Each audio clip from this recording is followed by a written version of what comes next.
booby hunting? I swear. Between COVID and fake Tuesday football, that didn't happen. Hello, world, and welcome back to Gridiron Campbell, the only podcast that puts its money where its mouth is. I'm your host, Gridiron, and I'm joined by two members of the collective, the disciple, Brett Colson, and the resident moose himself, Mo Nuwara. Donnie is playing something poker. They, quote, keep dealing him hands. So he has betting discs in front of him still, and he is not with us. Big apologies last week for the snafu on my part. Not only did I screw up the video, shouts to the fans who... many of whom just sat and watched a logo for 80 minutes while they listened to the podcast. Absolute legends. But the audio itself was not as good as it could be because it was just recorded on my backup device here, and I didn't get the crisp audio from each and every one of the collective. So apologies for that. Gonna do better. But maybe it was a good week for us to not show our faces because we went 0-5 in Circa Sports Million. It is the sixth time in our history that we've submitted an 0-5 card. Only the second time since 2020. And we also did it week 2 last year.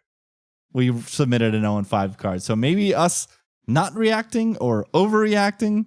Very interesting. And then in 2020, I can't believe it, we submitted an 0-5 card in weeks 9, 10, and 13. Were we booby hunting? I swear. We must. Well, between COVID and fake Tuesday football and booby hunting, that whole season, that didn't happen. 2020 just did not happen. So, if you are watching, again, thank you for coming back. Please like and subscribe to the channel. Listeners, rate and review on your podcatcher of choice. 5 stars only, like Shreveport's own LSU Trey White, who we were discussing before the pod. Cannot believe he's still playing professional football. Had registered to tackle. Yeah, right? Registered to tackle already in this game. A game in which, as I get my sounders together, the Bills make me wanna shout. The Buffalo Bills are currently leading the greatest football team. Miami and the Dolphins, the greatest football team. 21-7. Get your alt overs in Orchard Park. Wait, did you say 21 to 7? Sorry, 14. 14 to 7. Like, how far am I? 21 points. Did the math. Put the cart before the horse. All right. I've stalled. Shocker. Another chunk of Survivor entries are going to advance. Yeah. That is, we are 8-0 in Survivor. That is the upside. But so is everybody else that didn't put in a max leverage play or something punty last week. All right. 2 split games this week. 5 lone wolves. Unfortunately, Donnie has 4 of them and is not here to speak for himself. But there are, let me get the count correct, 6, 7, 8 consensus picks. And this is a very interesting capping week because over the last, I want to say, 8 weeks, and maybe just for the better part of last season and the start of this season, favorites have absolutely smashed in pro football. And the way the slate is set up this week, there are some absolutely traditional, old school capping spots where there's a home dog or a team that is getting way too much credit after only 2 weeks of sample.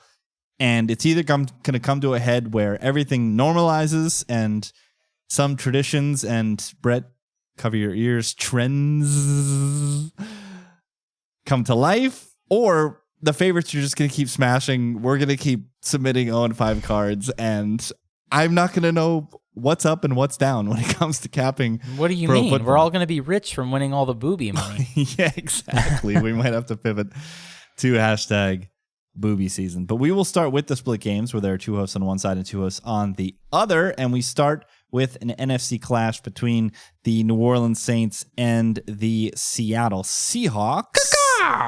And I can comfortably say amongst the collective, nobody has been lower on Seattle than Brett Colson, so it is unsurprising to see him take the points with New Orleans and put them in his top 5.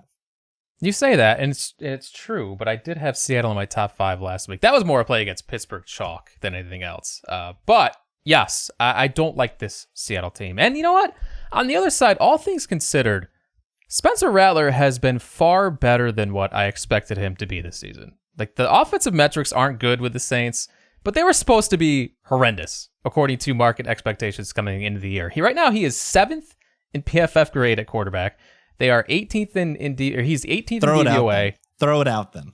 If it comes out with Spencer Rattler 7th, throw it out. But it doesn't have a 32 next to it, right? 20th in CPOA, but it's not phenomenal. But when your team is being treated like the dumpster fire that the market is treating it, like, these numbers aren't that bad. And the Saints were in both of their games until late in the fourth quarter. They are gritty. They have playmakers. Yes, this Seattle defense is a different beast than what they've seen so far, but like, let's not forget last year, Rattler put a scare into the Seahawks team in a one-score game last year. He's seen them before. The Saints easily covered in that game, although they were 14.5-point dogs compared to the 7-point dogs this week. But I see this as a spot to fade Seattle, a team I did not like coming into the year, off a very strange win last week, which included a boneheaded play by a rookie that handed the Seahawks a touchdown. And I'm putting my trust in this Saints defense that does a pretty good job generating pressure and now faces one of the league's worst offensive lines with the statue, Sam Darnold, sitting behind it. So I like the Saints here a lot. I think we're all going to be cheering for them to win just straight up this week as well. But yeah, this is one of my favorite plays of the week, the Saints. Mo looks like he'll be riding with the 40% in Circa. Oh, no. As Brett says 40%? Yes. Yes. Yes. What? No lower than 30% for sure, pushing crazy. 40%. Circa's a different beast, man. For sure, Mr. Nuora. So here's where I'm at on this game. I did confirm, by the way, you were tied for last in our power rankings weeks 1 and 2 at the Hawks. You were alone with the Hawks at 23rd. Our average power ranking amongst the collective is 18th. Everything you said about the Saints is fair and is true, but they still failed to cover in their comfy confines at home against a mid-Cardinals team laying heaps and McCorkle Jones on the road laying more than a field goal. Now they have to travel all the way. Don't give me that look, Mo. The Saints had several chances to cover last week, and they didn't. Right? Well, I'm more like, it was a 3-point line. Like, come on. It's not like they just didn't cover 7 or something. It's 2025 on the road. If you can't cover that number at home, you're an embarrassment. Now they got to travel all the way to Seattle, playing outdoors, no dome. This just has catastrophe written all over it. I honestly wanted to love the Seahawks in this spot. I legitimately think they have a top 5 defense, but once again, it looks like no Witherspoon, no Emanwari, and no Julian Love. So I had to put the Hawks lower, outside of my top 5, more towards the middle of my entire card. But yeah, I don't think the Saints are going to have much, if any, offensive success in this game. And this could just be the old get to 20 and still be able to score, still be able to cover a touchdown spread, because the Saints offense is just that inept. Another one. This one I have the strongest opinion on, as the Dallas Cowboys travel to Chicago to take on the Bears. This cap is very reductive because I think Dak Prescott is borderline very good, and I think that's the difference in this game, where in the range of outcomes for Ben Johnson, like, I think, I joked about this in the Discord, I think like Adam Gase is now within the range of outcomes for Ben Johnson. It's getting ugly real fast in Chicago. And we can say that it's the quarterback and that it's execution, but they're not going to be pivoting off of this quarterback. And if they do at some point this season, it's going to be something Tyson Bagent. And the biggest issue for Chicago in this game is they are going to be without an all-pro cornerback in Jalen Johnson, which is paramount when you've got CeeDee Lamb and George Pickens coming to town. So this total is correctly north of 50. I think the Cowboys can name their score in this contest, and it's going to be up to the Bears to keep pace with them against a Cowboys defense that is not good, is rating very poorly in pass defense EPA and pass D success rate. And that was against an Eagles passing attack that didn't even want to throw forward passes. So I understand the limitations of this Cowboys pass defense. I just don't know if the Bears are good enough to take advantage of that. So I kind of love the Cowboys in this spot. Brett, it's you and me again, because you have this low, but you do have it as the highest amongst the Bears supporters. I barely remember who I even picked in this game.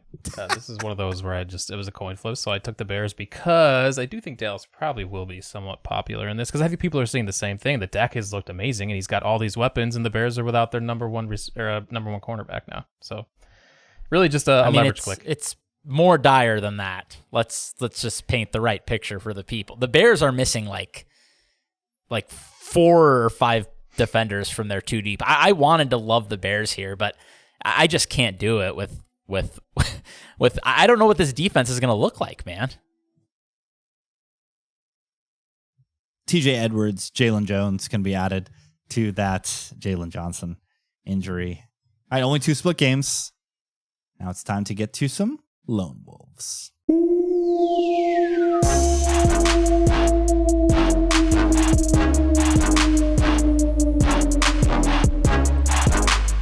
We'll get to Donnie's quad of Lone Wolves in a moment, but first we'll get to Brett, who has a soft, bubbling conference matchup where I said off the top there are some very traditional capping spots this week. I believe this is one of them, and it's a team that Brett not only picked last week, not only put in his top 5, but he put onto our card.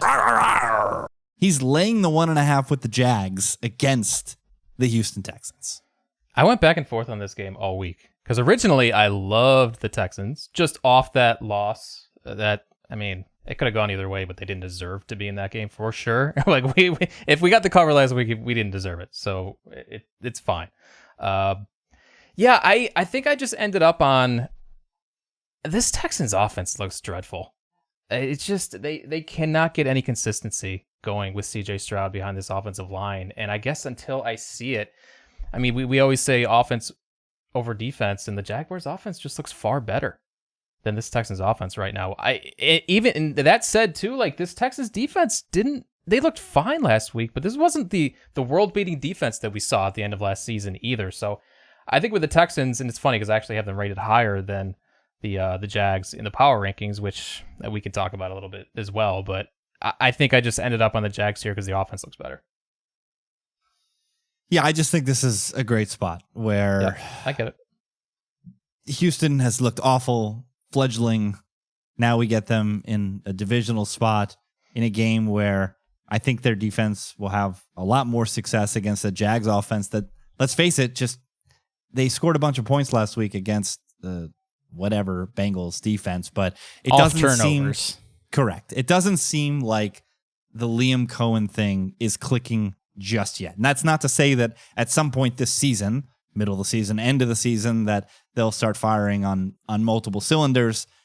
These things take time, and the same can be said about Ben Johnson. That's why I said the Adam Gase thing is within the range of outcomes. It's not the certainty at this point, but yeah, this Liam Cohen thing isn't working to date. I'm buying into this Brian Thomas Jr. thing where it's like Yip season, man. These are layup plays that the guy is leaving on the field, and we've got him mad at T-Law and T-Law mad at Liam Cohen, and I don't know. I think These things really do matter. And with the Texans, it's like, I think there are paths to them having offensive success. Like, it looked good against the Bucs when they threw the ball to Nico Collins. Like, this guy is incredible at football. Why don't we do that more as opposed to just cramming the ball straight with Nick Chubb? So, yeah, I think this is just a spot to buy a team that's 0-2 in a divisional matchup and hope that it just doesn't look as poor as it's looked so far. Mo, where are you at on this divisional tilt? I think the same as you. That this Texans team, I think, is still a pretty solid team. Like, look at the competition they've played, man. I mean, they've played the Bucs and the Rams. Like, it's not embarrassing to lose to those teams. And then you have a Jags team that could have been 2-0, but they kind of looked like dog shit getting to 2-0 if they would have gotten there, right? Like, they beat up the Panthers, who played arguably the worst game anyone's played this season, I guess, in that game. That was horrifying. And then they just, multiple turnovers from the Bengals, and their offense really doesn't look good, guys. I think Liam Cohen might be a fraud. I'm all in on, like, everybody's just overrating these the wizard guys who Baker, OCs. the guy. Well, also the guys who Baker. What if Baker's just propping people up? The common thread Baker's in these him. guys is Baker is doing work. What if it's him? And what if these OCs are just OCs? We don't know if these guys are good head coaches, man. Like Ben Johnson. Like, I don't know. I'm not writing these guys off, but I don't like how this Jags offense looks. I will say one thing, okay, in his favor. The running game has looked light years better than it looked last year. ETN actually looks like a good running back again. There's actually holes. This man knows how to scheme a running game, okay? The Athletic Football Show was all over this last year, and they must be right. But why does this passing offense look horrifying? Instead of throwing to Travis Hunter and BTJ, they're just like peppering something Washington or whatever. Who are these guys, man? Get it to the real football players, guys. This shouldn't be as hard as they're making it, but I don't think this offense looks good, man. I don't think the Jags are good, and I think they're going to lose this week. But, yeah, not a ton of line value. I had this on the other side of one.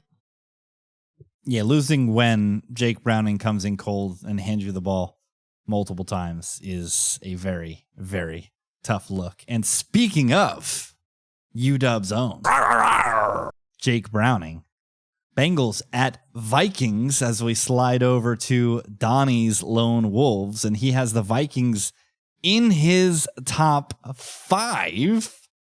I asked him for his take. He said backup quarterback versus backup quarterback, but this should be a tough spot for Browning up against a good D that likes to bring pressure on the road. They'll have to score some points. I trust O'Connell managing backup quarterbacks. We've seen Wentz play, and I can't imagine he's going to be worse than McCarthy. The Vikings offense also has the benefit of going against a Bengals D, which I think adds to my confidence in Minnesota. My retort to that is that Carson Wentz is so bad that he's been on 6 teams in 6 years. Like, no team has been like, you know what? Carson Wentz, let's keep him and he can hold the clipboard in case something happens to our quarterback. And it's not like he's been with Minnesota very long. He came late in the summer via trade, so I don't think he's fully downloaded and installed this Vikings offense, whereas Jake Browning has been in this system for 6 years now? Like, you tell us, Brett. You're the lead Jake Browning guy. Yeah. It's at least 5 years. That's my guy. Well, we have to get to Brett because Brett's the rule of backup quarterback guy, and like Donnie noted, this is double rule of backup. So what do we do here? Well, one, we know is threshold. I love this spot for the Bengals. Like, longtime listeners of this show might remember what a man crush I've had on Jake Browning. I loved him in college. I called him the next Drew Brees. Still might be the next Drew Brees. He is, in my eyes, by far the best backup quarterback in the NFL. And while there's obviously drop-off from Burrow to Browning, I put my trust in this guy to win a football game anytime he steps on the field. He looked very good last week. He was fantastic for a backup quarterback in 2023. Like, he was like league average in 2023 filling in for Burrow. And where he really shines is against the blitz. 6th in PFF grade against the blitz 2 years ago. And that's going to matter this week against Brian Flores. And 2 years ago, he shredded this Flores defense. 324 yards, a pair of touchdowns. Like, he knows what he's in for this week. And this is not one of our guessing games with backup quarterbacks where we have to predict if they are above or below the threshold. We know what Jake Browning is. The guessing game is on the other side because I have no idea what to expect from Carson Wentz. Like you said, he just signed with this team a month ago. How familiar is he with this offense? Like, he's got the QB whisperer in KOC, but I don't know, man. He's had very little time to work with this first team offense. Now a very valuable safety valve, and Aaron Jones is out. Like, Jordan Mason's fine as a runner, but Jones is the pass-catching guy. Still no Jordan Addison. Wentz gets to play against this Bengals defense in his first start, which is nice, but can he take advantage? That's the biggest question coming in. And so I will gladly take the points here with Cincinnati until I can see Wentz prove that he is worthy of getting a start in this league again. Both teams dealing with injury outside of the quarterback position. I think the Vikings, the Vikings more so than the Bengals, especially because it's up front. This Darisaw thing, I don't understand how he was a full on Wednesday, and then I guess they were just like, that doesn't look good. So back to DNP here on Thursday with the knee. That guy matters. If you watched that game last week, they were getting torched up front. Well, isn't his backup out too? That I don't know. Yeah, Justin something school dealing with a concussion. Who was getting his ass kicked, by the way. Is center Ryan Kelly. So if there's one thing we know about Carson Wentz, kind of unlike the other Vikings quarterbacks who have preceded him in this KOC system, Wentz is kind of a gunslinger from seasons past, right? Like, he'll push the issue, which maybe that's something. Do you disagree, Mo?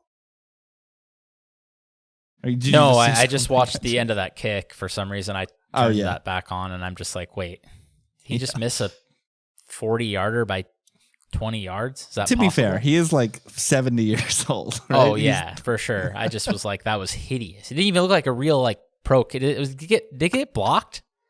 I turned over at like the ball was already sailing, so maybe I missed it. I saw the Dolphins D-line like all celebrate, so someone may have gotten a cuticle to it en route to the goalpost. But yeah, back to this contest. I love the Bengals. I have Bengals money bet line in my account. Just the institutional stability of Jake Browning. Yeah, I checked it. He's been in the league since 19. He was undrafted free agent for a couple of years with the Vikings, ironically enough, and then came over to Cincinnati in year 3, and has been in this Bengals system ever since. He has the familiarity with the weapons on this team, and yeah, I love the Bengals here. Jake Browning knows the assignment. That one thing we can say is that man knows the assignment. Did it always work out for him last week? No. He made some absolutely horrific interceptions, okay?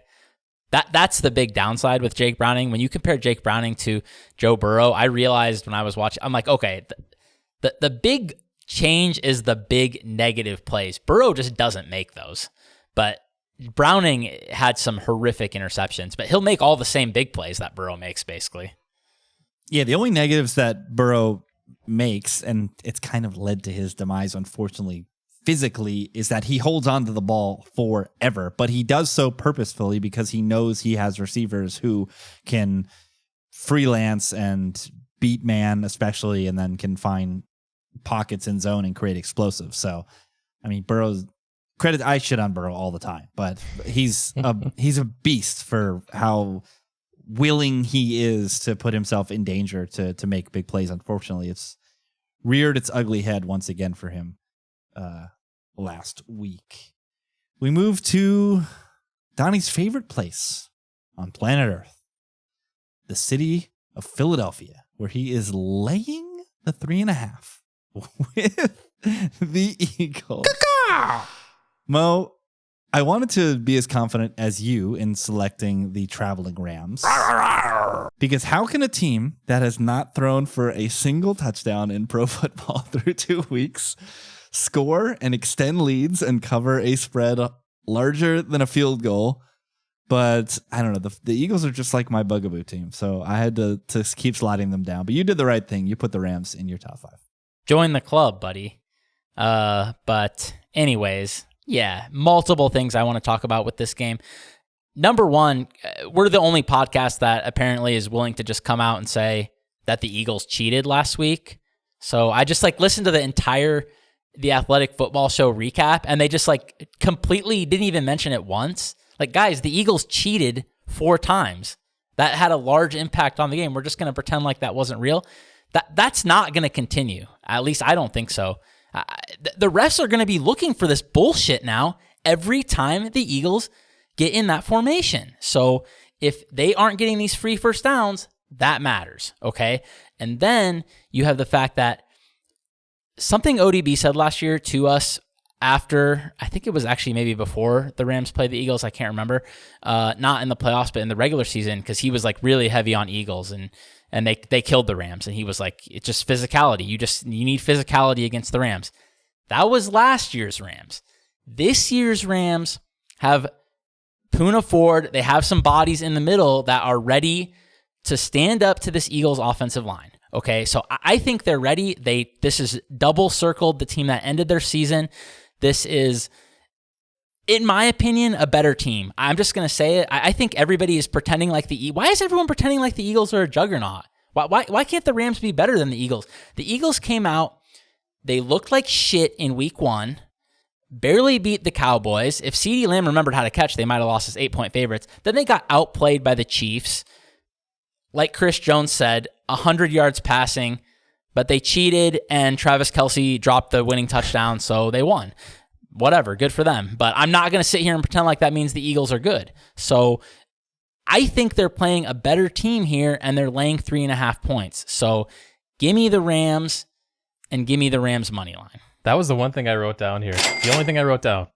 Are we sure the Eagles are better? Because I'm not. I put the Rams above them this week. That's just what I think.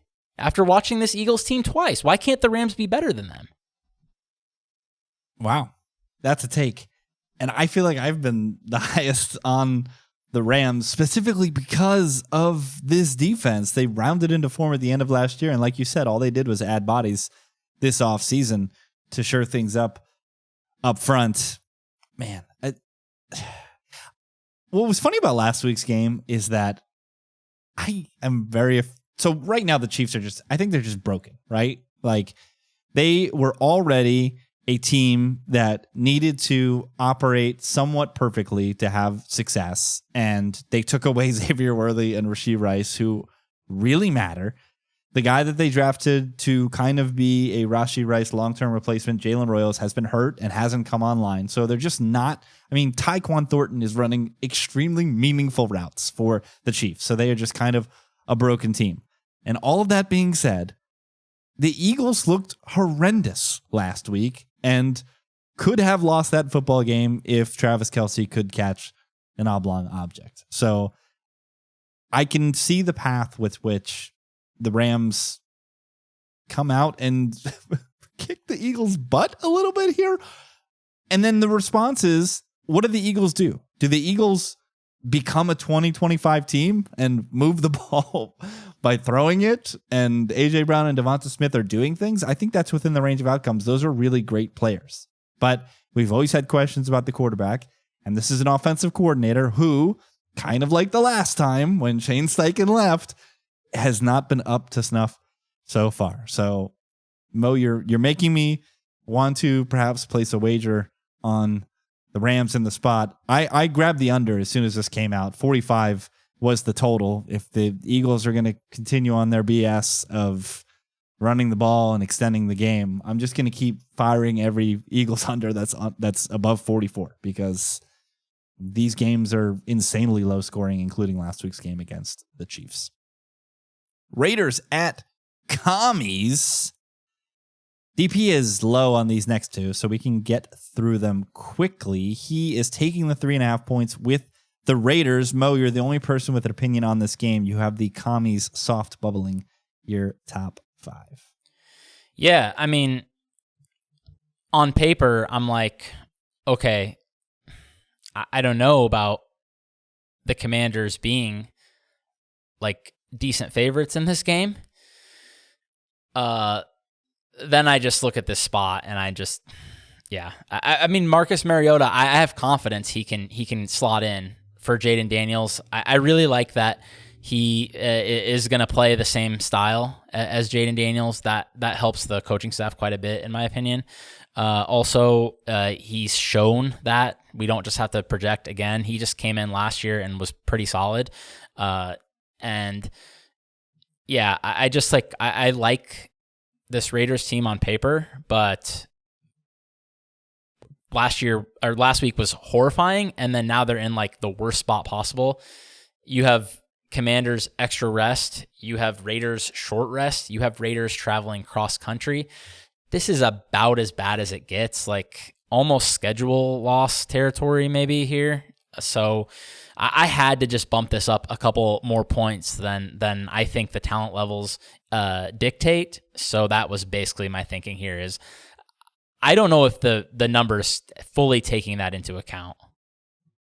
Shouts to the deep dive and 2 terms that at least I think they invented that are appropriate for this game. One is clipboard delta, which you are talking about right there. And between Marcus Mariota and Jaden Daniels, you're not going to find a smaller clipboard delta there between playing style, at least. And then the other one is they call this game the Widowmaker. You've got short week versus extended rest.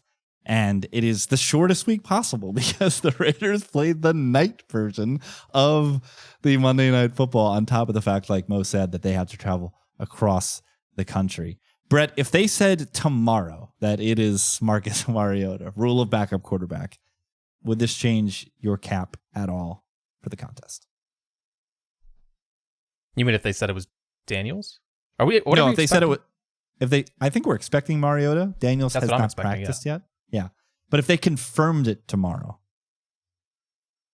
does this line even move? Like, is this hedge?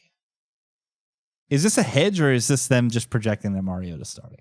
I feel like it's the second thing. That they think Mariota's starting. I believe so as well. I guess it could get to 3.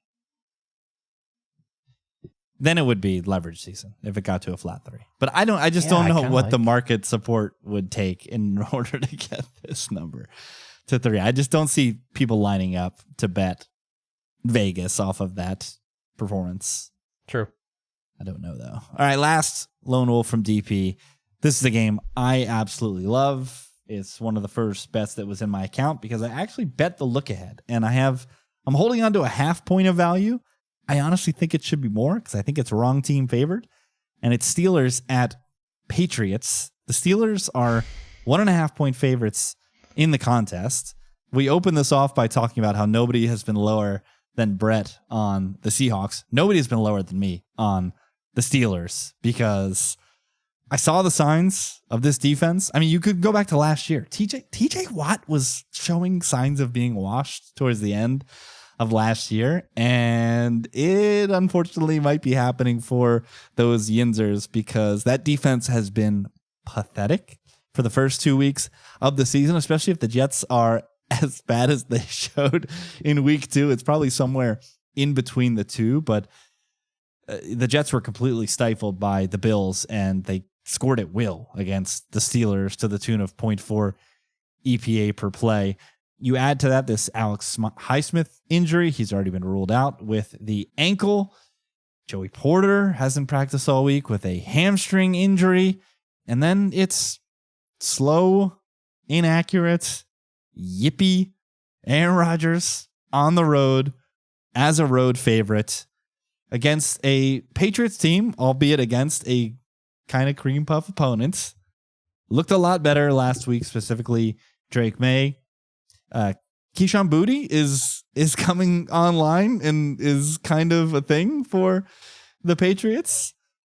And yeah, I just think this is wrong team favored. Give me better coach, better quarterback, and I'm loving everything about it. Mo, a lot of nodding over there.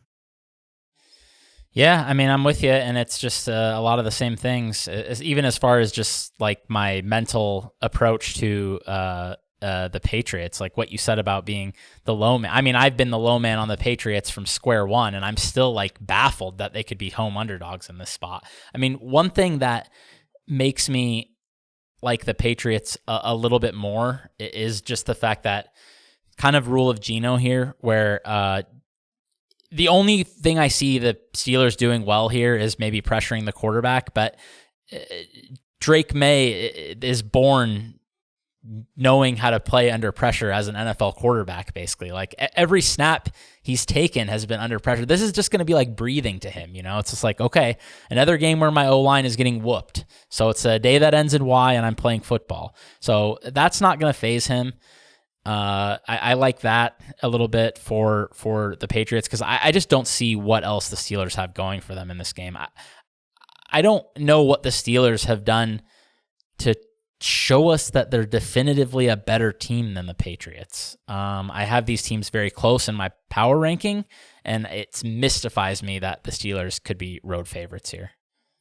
The other positive for New England is there's a chance that Christian Gonzalez will make his debut. He's been a limited participant in practice. I still think he's perhaps a dog to go, but that would obviously be a massive boost to this Patriots secondary. So Brett's got the Jags. Donnie's got the Vikings, Eagles, Raiders, and Steelers. A lot of games we haven't touched upon yet. Let's see how many consensus picks pop up on the card. 10, 9, 8, 7, 6, 5, 4, 3, 2, 1, fire.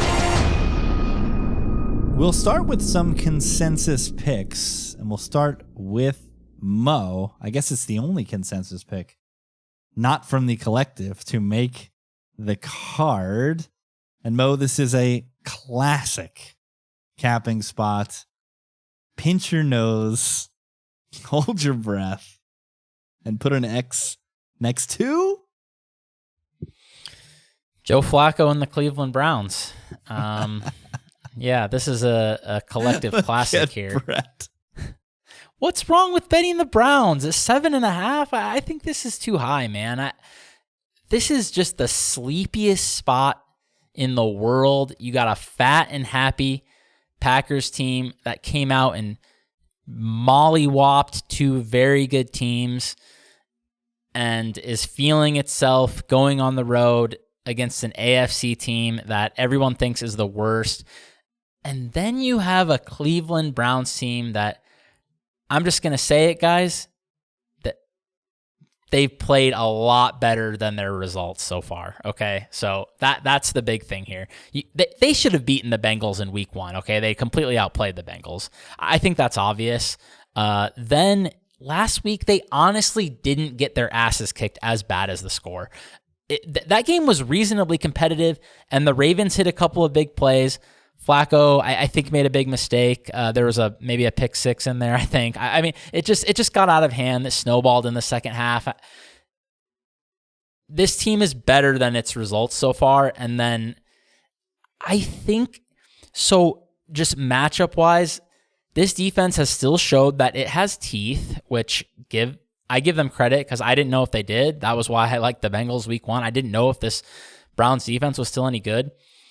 Well, they're still showing they can get after the quarterback. I mean, they had Lamar legitimately uncomfortable multiple times in that game, sacked him multiple times, I believe. And then you have a Green Bay team that I don't know if there's a quarterback that I'm more terrified of than Jordan Love in a perfect pocket. That man will deliver the ball exactly on target pretty much every time if he's got his feet set. And it's probably going to be more than 10 yards downfield, so it's going to be a big play usually. But if you pressure Jordan Love, he has shown he will make some big mistakes at times. I looked into that's what my eyes tell me. I looked into the PFF pressure grades just to see what they said. Monster difference, like Matt Stafford level difference. He had an 86 grade in a clean pocket last year. 53, I think, when he was pressured, and that's, I think, jives with what I see when I watch him. I mean, so the Browns could put up a fight here, I think. Browns positive net yards per play thus far this season, 0.7. Brett, you made that face, but you had the Browns in your top 5 week 1. They got the cover. What's the pause for? Because it's the Packers in LaFleur with extra rest preparing for, I like the Browns, but this is not a good football team. This could just be a walkover. I just think the Packers are so good and might still be undervalued by the market. I think it's 1A, 1B as far as the best team in the NFL right now. I think it's the Ravens and the Packers are right there. So I think this is, I'm with you guys. I like the Browns at the number 7.5, but I just think the Packers they could just destroy Cleveland in this spot. My 2 biggest fears, 1, I think this will be popular. People have been hammering this down from 9 to 7.5. 78% of the DraftKings handle is on Cleveland. And the other thing is that part of betting a dog of this size is you want the ability to crawl through the back door if necessary. And what if the Browns do it again and put something Dylan Gabriel in the game when we're trying to get them to cover as opposed to they were down 20 when they did that, right? You're dead once you're down 20. How much were the Panthers down last week when they staged their comeback? When you've got a plus 7.5, these are outcomes that you need to consider. So those are my 2 trepidations there. But generally, I think this is a very fine selection. I'll go next. I have a majority pick. We literally just talked about it. It is the New England Patriots plus 1.5 at home against the Steelers. My only fear here is I think this could be popular too. I don't know who is lining up to lay points. Dude, with everybody Pittsburgh. picks the Steelers. Everybody picks the Steelers. It doesn't matter. They just line up to pick the Steelers. I hope so. Let's go, Pats. Let's go, Vrabel. Brett, we got you next. And it's so funny because of what you said. There's a direct quote from you last week. I can't wait for you to make your selection. I'm taking Jake Browning.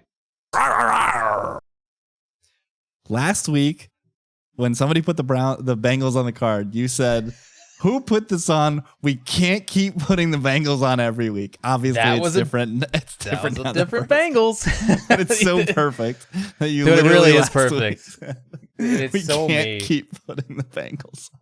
It's so me to like the backup more than the starter. Yeah. It's just, this is very, very me pick for sure. And the DP selection is the Houston Texans plus the 1.5 at Jacksonville. So although we had a ton of consensus, only one of us put a consensus pick on. The next consensus pick will come from the collective machine. It's time to get ugly again, boys.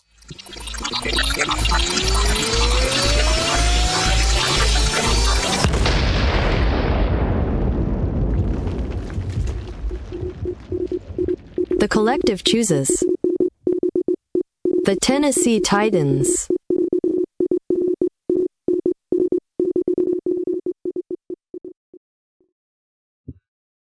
Throw up them U's, baby. Just a classic capping spot. Look ahead of 2, moves 2 and through the key number of 3. Home divisional game. Colts getting fat and happy at home in the comfy confines of the dome at Lucas Oil Stadium. Daniel Jones, sleeper MVP hype. And I think it could potentially all come crashing down against the Tennessee Titans, who have stunk the first 2 weeks of the season and nobody wants a single piece of. Brett, I am legitimately shocked to see that you are the lowest on Tennessee. I think Steichen has me, man. I'm worried that this guy is just a genius. The way he schemed the offense last week against that Broncos defense was brilliant.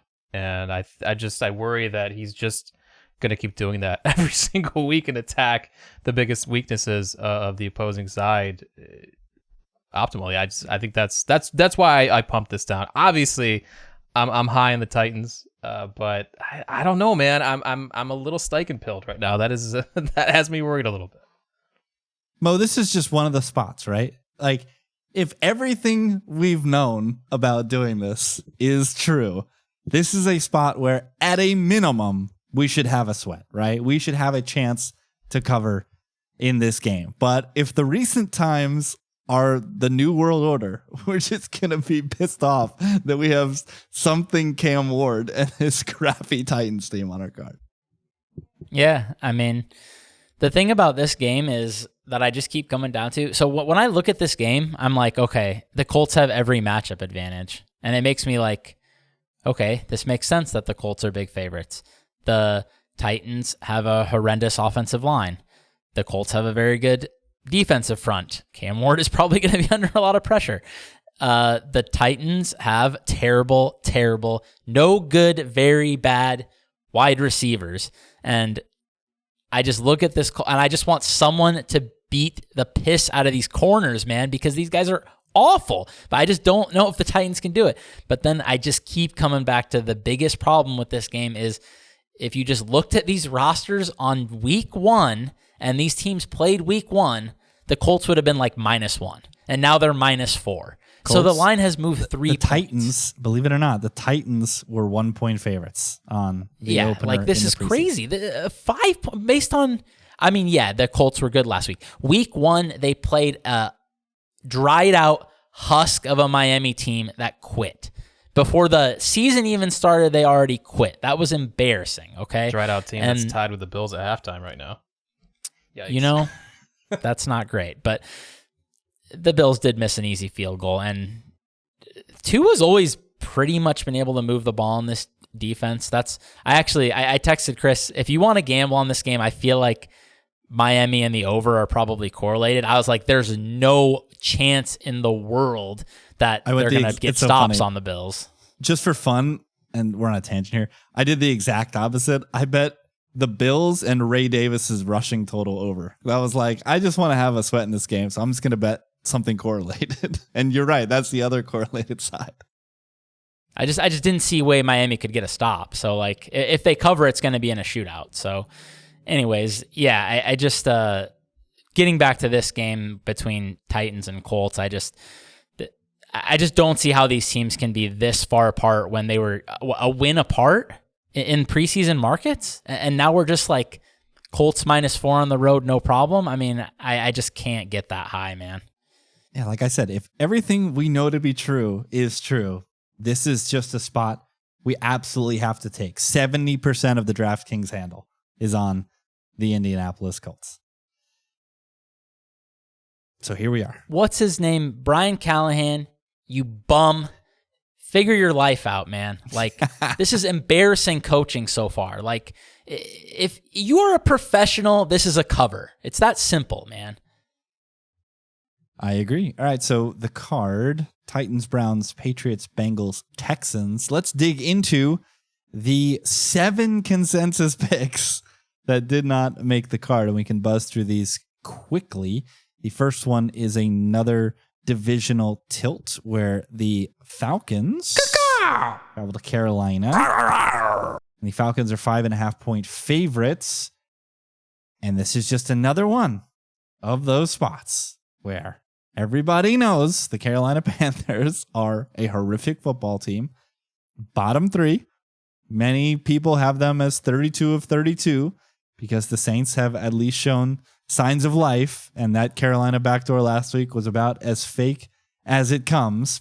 83% of the handle is on the Falcons. We will talk about the Falcons perhaps in the Survivor segment. And yet, it is a division game with a dome team playing outside where you just have to pinch your nose, in my opinion, and take the dog in this spot. Mo, you're laughing.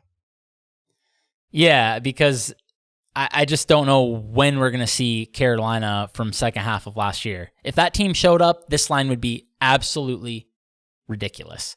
We saw them beat the Falcons outright when the Falcons needed to win the game to, I think it was at home too, to make the playoffs, okay? And Bryce Young came out and shit on this defense, embarrassed them, okay? So can that guy come back? I don't know, man. I'm very worried that this could be a run straight game for the Falcons. We talked about how the Rams have shored up their weakness against physicality. I don't know if the Panthers have, or maybe if they have, I don't know if they will in this game, because multiple pieces that they brought in to shore up that defense look like they're going to be out, and they might be back to historically bad run defense. And when the other team has Bijan Robinson, that's what made me basically put this low. But I know in the deepest cockles of my heart that the Panthers are the right side, but I just couldn't bring myself to put them higher. I say all of this. I do not have real American dollars on Carolina. I can't get myself to do it. I think in a contest, it's better than betting real American dollars. But I will say one of the bets I did make this week, the game you were alluding to, Mo, the final score was 41-38. So yes, I'm holding an over 44 ticket if these two teams get after it again on Bryce's Sunday. home road splits are real, and this is his first home game of the season. I think that's my biggest fear as we look at Survivor as well. So I think the Bryce game is in there. I don't know if it's going to come this week. His defensive line absolutely just buried, and this Falcons defensive line looking pretty good. But I think that's my concern, is that this is just the week they wake up.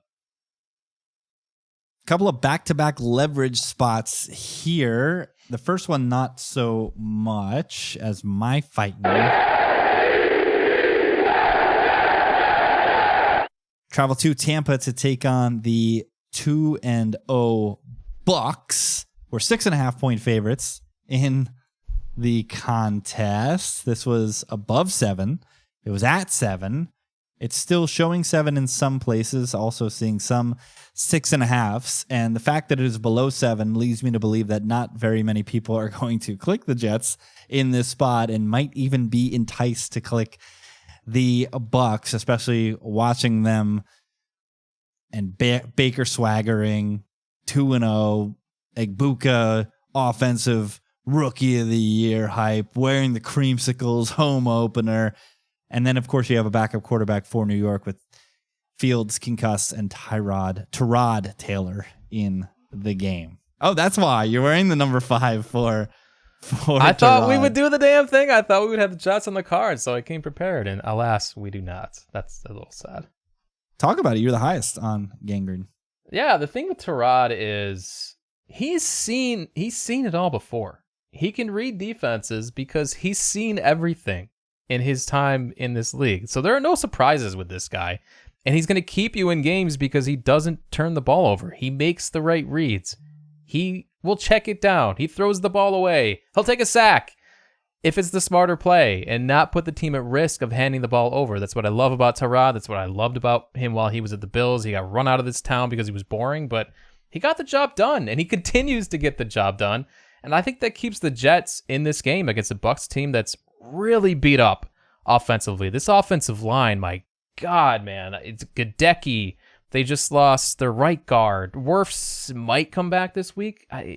What condition is he going to be in? It's very concerning for the Bucs right now. Egbuka hasn't practiced yet this week either, so I love this spot for the Jets with a 2-point move off the look ahead too.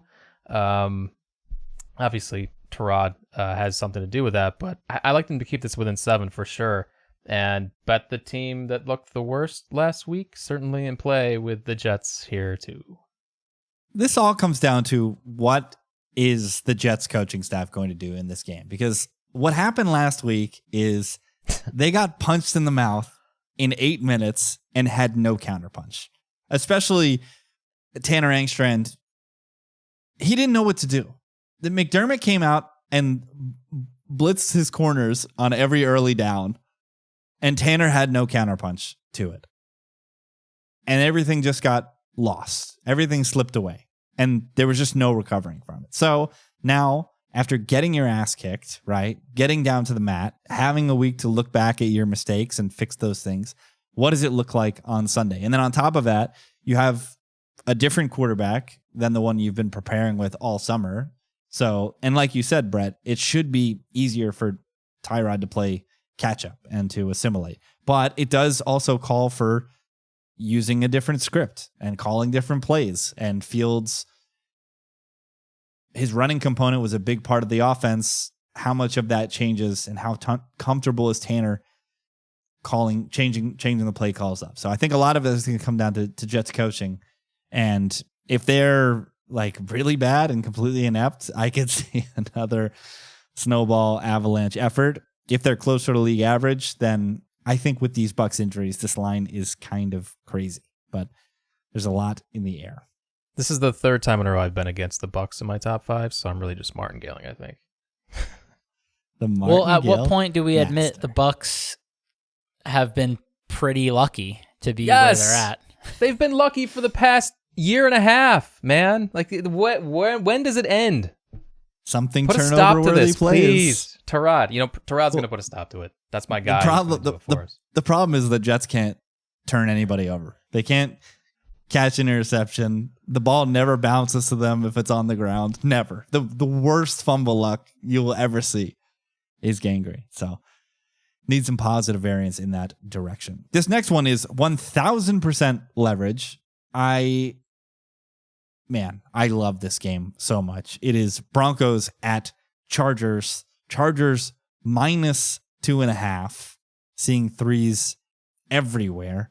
And I think people are going to stare at this sub field goal, watch Justin Herbert, who legitimately is an MVP candidate. I joked about Daniel Jones earlier. Herbert, the way he's played, legit MVP candidate.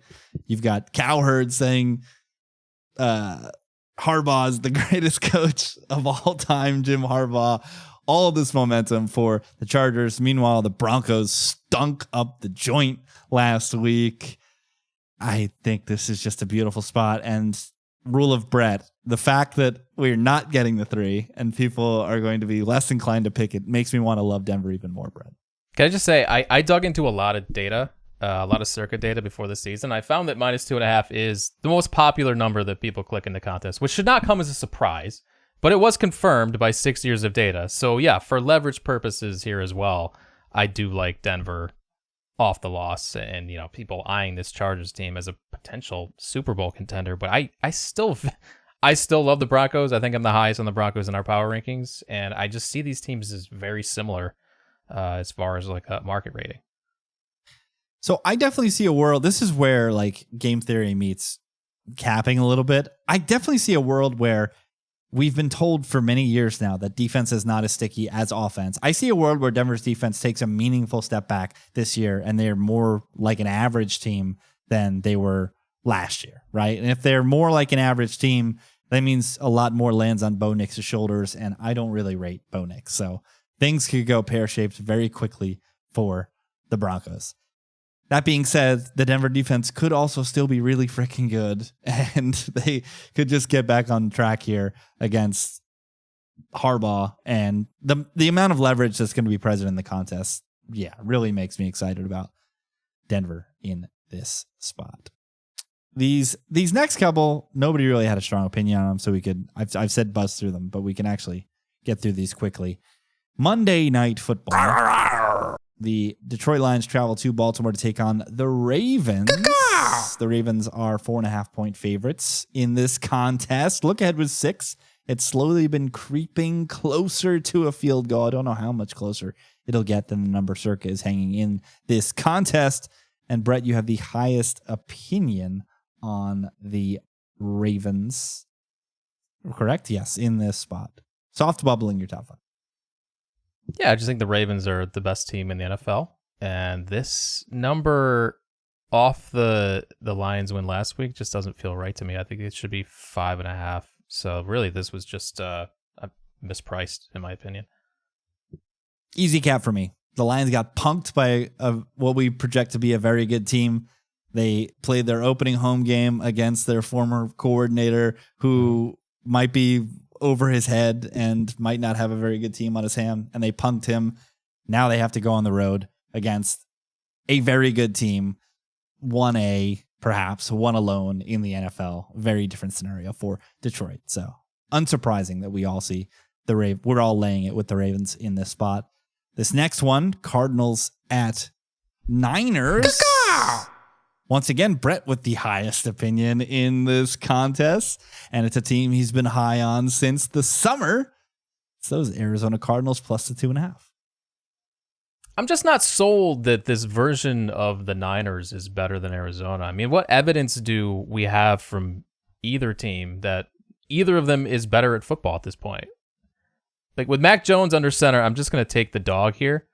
I just think this is coin flip territory, and with more people probably taking the Niners at this number, might get a little leverage. I mean, we're talking about, it's not even on the card, but this is my thinking as I was capping this game, is that the Cardinals are probably going to be the leverage side, and they might just be the better football team too. So yeah, this is a pretty easy one for me.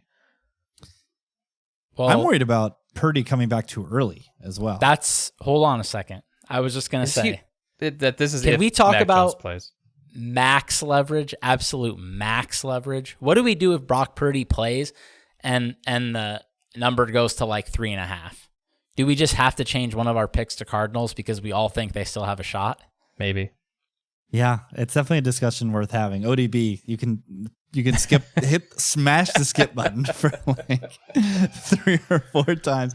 But it's true. Like if Purdy comes back injured, is that the best decision other than just rolling out McCorkle and just letting him operate for one more week, right? We've seen this before with Purdy, right? When he came back early, granted that was from CTE, but he was awful coming off of the injury, if I recall correctly, in that spot. So yeah, I'm definitely willing to have a conversation about the Cardinals if Purdy is ruled in and we do get a significant line move here to create true leverage.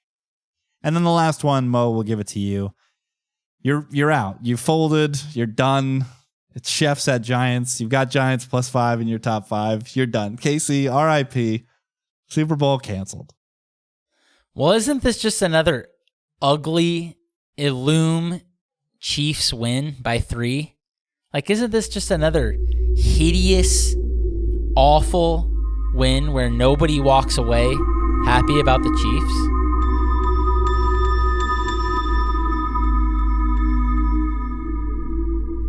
Roger makes the call. Hey, we let the Eagles cheat last week. Got to give a couple to Patty in this. We're going to have, Swift is going to be there. It's New York. Gotta give some calls Patrick's way. You know what the one thing I hear everybody talking about this week? Everyone's like, Patrick, Patrick Mahomes is worried about the offense, but he's running a lot. Everyone's caught on to playoff Pat running. That's a thing now that we're not the only ones that notice. But he's like, he's taking off a ton. He is, and am I the only one who feels like he's slower? He looks slower. I mean, he packed on a couple LBs. I think that's good, though. I think having frame is good in a league where you just can get hit and knocked around a little bit. Like I feel way more comfortable when Mahomes breaks pocket than when Jaden Daniels does. Like Jaden Daniels somehow escaped last year, not getting critical injury, and I was like, oh, maybe those like cartoonish highlight reels of him at LSU getting blown up, like it was like the Acme explosion box in Looney Tunes. Like every time he got hit, I was like, oh, maybe that got coached out of him. And then no, he was getting his ass handed to him against the Packers. So those fears remain for Jaden Daniels. Okay, so those are the consensus picks that didn't make the card. It is now time to discuss Mo Nuwara joining 40% of the contest. Well, where are you getting 40%? Because I'm seeing multiple projection sites at they're 30. not even number 1 in the Survivor grid. You're looking at Survivor grid, right? That's not Circa. Circa's very different contest. I get that, but I think people are. But we're going from 20 Seattle to 40. I would say at least 30 for sure. I think it's probably gonna be closer to 35. It's just it opens up everything. Everybody looking at their schedule every week, and if you use Seattle this week, it just opens everything up for 20 weeks. So I get it. I get why people are doing it. Okay, well, what are my options then? I mean, Seattle. I'm like looking at this. You already made your choice.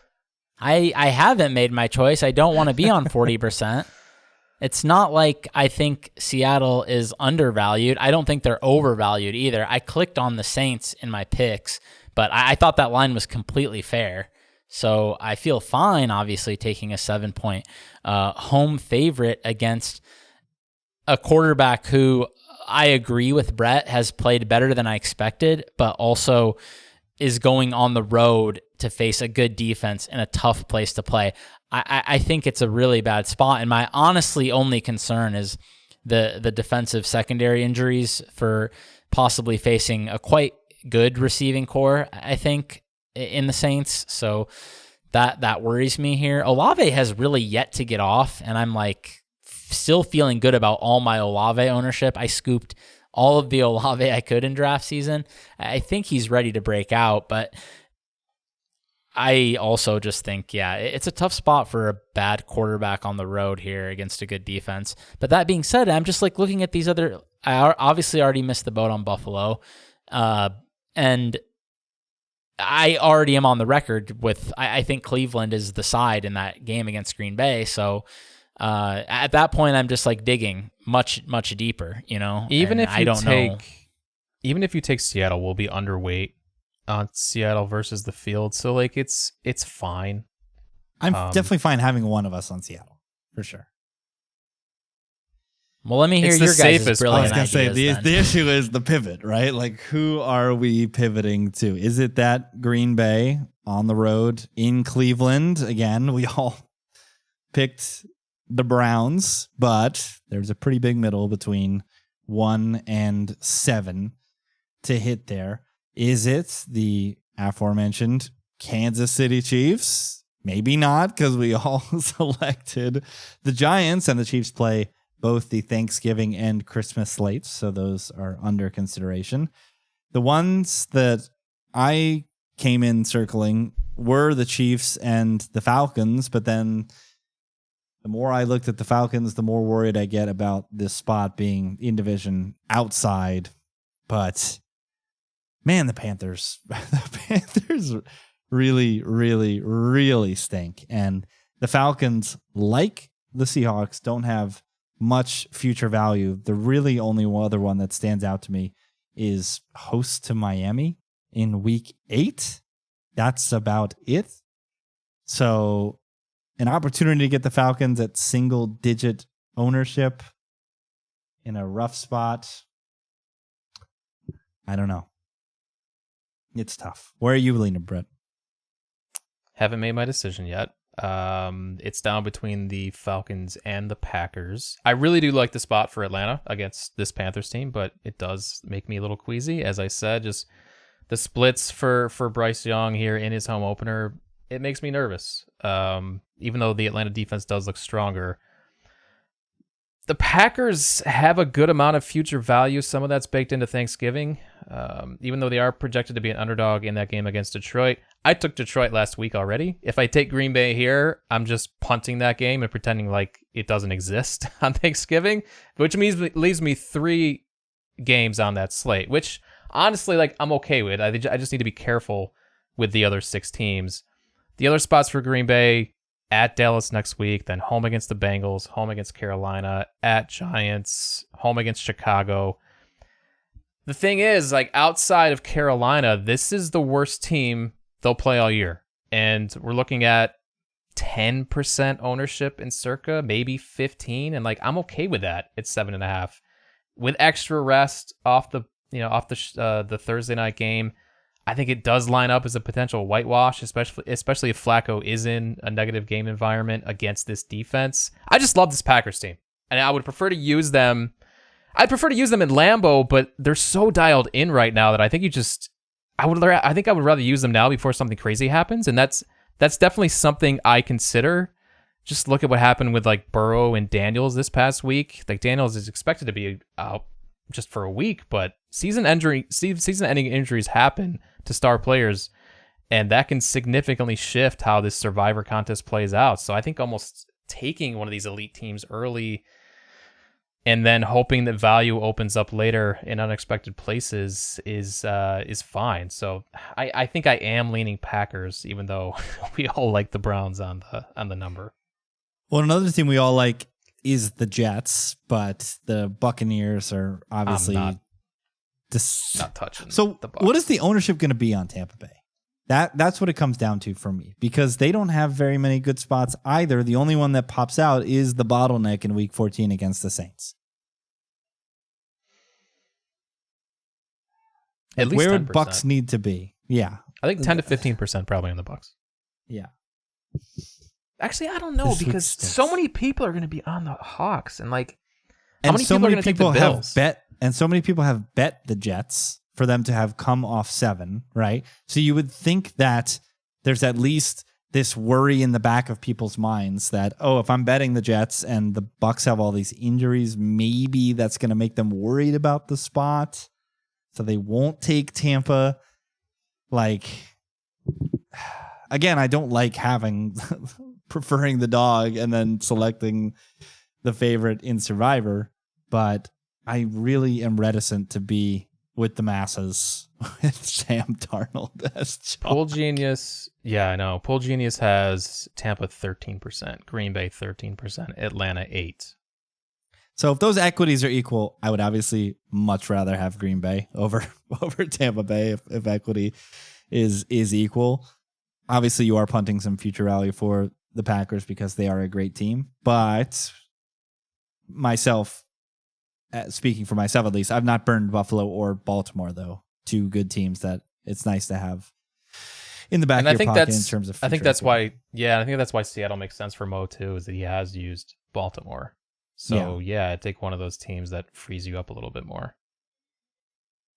I mean, I think at those numbers, Atlanta might be the play. Just in all honesty, at 8%. It's I know. gross, but I've really been liking Atlanta in terms of the projections. Yeah. I think you and I, Rich, are going to have to talk about, and I don't know where Donnie is either, but like if Right. we both like To Atlanta, Atlanta we should have one. seems dicey. Just have one Yeah. Atlanta. And if I take Atlanta, maybe you go Chiefs, because I can't take Chiefs because I've taken Lions. Right. I can't have two. I can't have both of the teams that play both holiday weeks. So yeah. Right. Yeah. I mean, This is fun though. I Mo, love this. In what world do the Chiefs lose on Sunday, Mo? What does a Chiefs loss look like on Sunday? I'll tell Night you Football? what, that's what everyone else is thinking. I had multiple people text me, well, there's no way the Chiefs could go 0-3, so Chiefs money line. I don't know. But what man. does it look I like? mean, Is Spags really going to let Russ just throw moonballs? No, I don't think right? so. That's He's just why going I'm to shell like- it up and make Russ play pocket passing quarterback, right? And I think he'll heat him up at times too. And we know how bad Russ is against pressure. And I think this Chiefs cornerbacks actually play the deep ball pretty well. They have in the past couple of years. So I don't like Washington's offense much, but I do have some concerns about Kansas City's offense, obviously. I kind of like the matchup for them in the sense of I don't think they're going to come out and try to pound their heads into the middle of this Giants line. Andy's already shown he'll just throw every play if running the ball isn't working, which is good. But at the same time, throwing to the guys they're throwing to, it's going to be hard to run away from a team. So that's why I ultimately clicked Giants, and I thought maybe the line was a hair too high. But do I hate the Chiefs as a survivor pick? Not really. But it's just hard for me when I like so many underdogs this week. Like you said, Rich, my experience in Survivor tells me that if you like the dog, you don't want to take the other side in Survivor. I don't think it's very good.